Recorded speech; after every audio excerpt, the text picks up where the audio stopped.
I'm Dr. Lindsay Doe, and this is Sexplanations.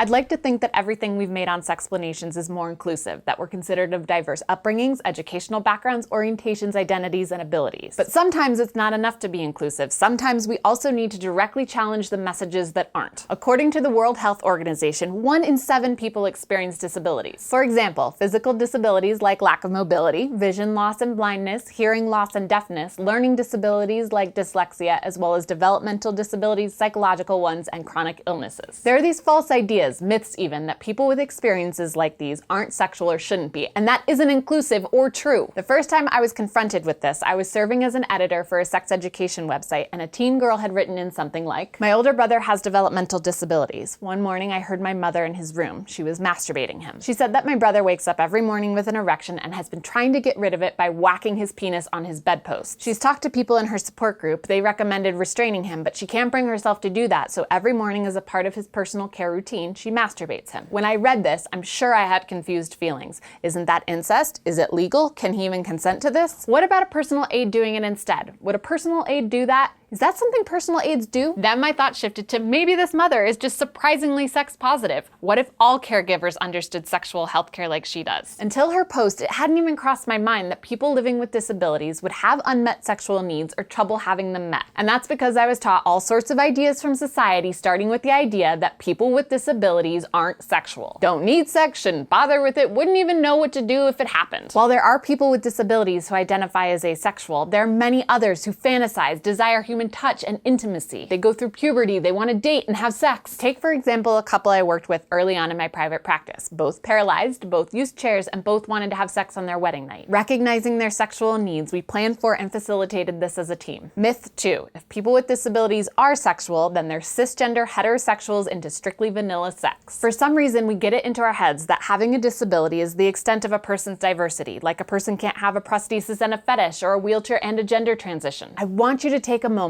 and put into your head some images that challenge this, like a blind dominatrix, a polyamorous stutterer, and a person with cerebral palsy really into anal sex. There are people with disabilities who are bi, pan, demi, poly, homo, kinky, queer, and questioning. An incredible documentary called Best and Most Beautiful Things tells the story of a woman with autism navigating her interest in BDSM. She talks about bondage restraints, play parties, dating, and how meaningful a sense of belonging to the kink community is to her well-being. Myth 3, if we don't talk about sex, they won't want it. When has this worked for anyone? Never! And yet some people with disabilities are denied sex education entirely on the basis of this claim. They're not taught about their bodies or their feelings, or good touch, bad touch, or given language to express their curiosities. Research shows that people with disabilities are at a significantly higher risk for sexual victimization than the general population. Among people with developmental disabilities, the rates are as high as 83% of females and 32% of males. People in these communities are seen as vulnerable. They're often isolated and easily kept from accessing helpful resources like the police. It is not their fault the abuse happens, but as the Committee on Children with Disabilities once wrote, the best protection from abuse is effective education of the children about sex and about their right to assert themselves in refusing sexual advances. I've included the full paper in the description if you'd like to read more about how to provide sex education to people with disabilities. Myth 4, they should focus on the disability rather than sex. Like the line of thinking that if you can't walk around without crutches or can't breathe without a respirator, then what are you doing thinking about sex? Don't worry about finding romance, you've got a chronic illness to fret about. Sure, it's important to address disabilities, but that doesn't mean that there aren't also ways to be sexual. The Fault in Our Stars is all about this. Cancer survivors falling in love and having sex. I don't believe that everybody gets to keep their eyes or not get sick or whatever, but everybody should have true love and it should last at least as long as your life does. Sex, love, relationships, they have a way of making people feel like they're part of humankind. And sex is known to boost the immune system, decrease cancer risk, diminish depression, elevate mood, energize, free inhibitions, postpone worry, improve sleep,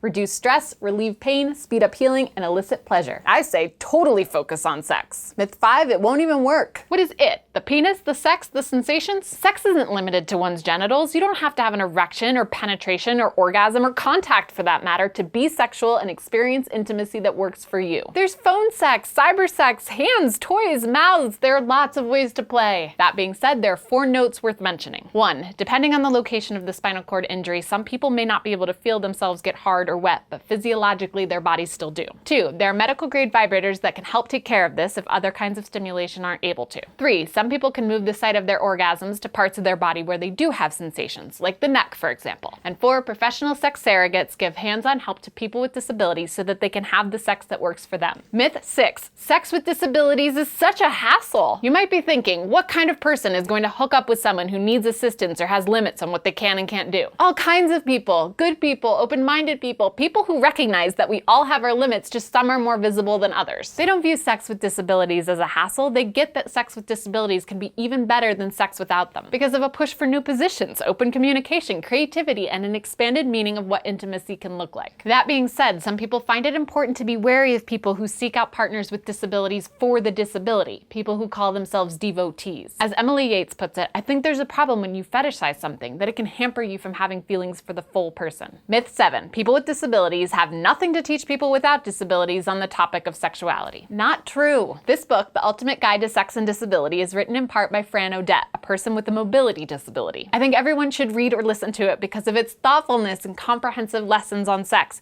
It's brilliant as a sex book for everyone. Also, there are all of these YouTubers with disabilities to learn from. Whatever you do, don't maintain the myths. Stay curious. This episode was brought to you by our partners on patreon.com/sexplanations, people like you who fund our efforts to make sex education more accessible to everyone. I asked them which topic they wanted me to cover this month, and sex and disabilities came in at number 1. Thank you, Sexplanauts. It's one of my favorite topics, and I'm grateful for the opportunity to talk about it.